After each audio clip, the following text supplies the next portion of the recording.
gal sana min ron zong tu mi sual nong tlak lo ta nun pe tu la iswa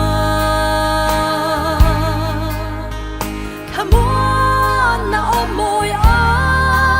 lo ri katlang thiang hima chwa an tina to ngai lo bang thing hia le beram no chu long rualen bong pa le sakei bak nei o ang kha ta leng za in lung oi lo na reng reng aom to lo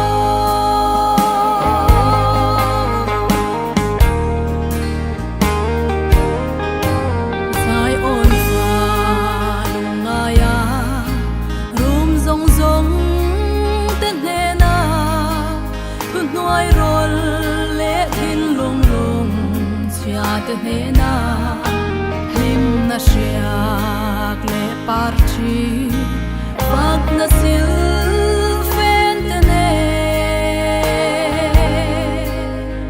zatuan atan ka pe don ani katlang thiang hima chwa an tina to ngai lo bang thing hia le beram no chu long rualen bong pa le sakei bak nei o ang kha ta leng za in lung oi lo na reng reng aom to lo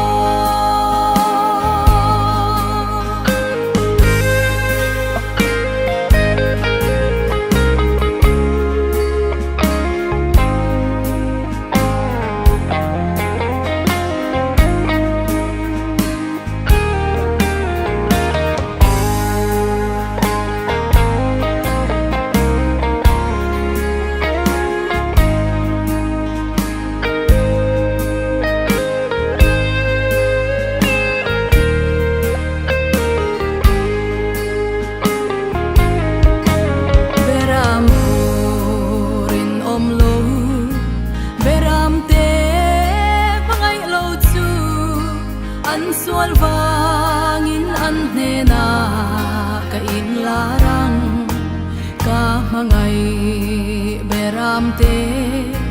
chu ka shuai khom le anga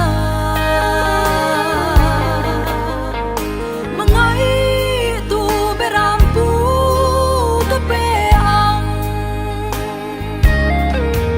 katlang thiang hima chwa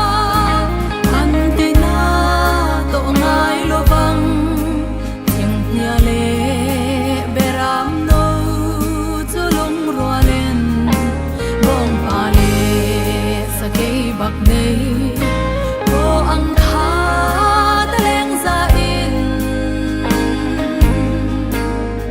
lung oi lo na reng reng aom to lo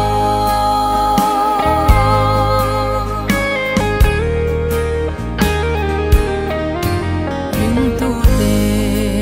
u kan thin lung hun sang zong te hi kan pathia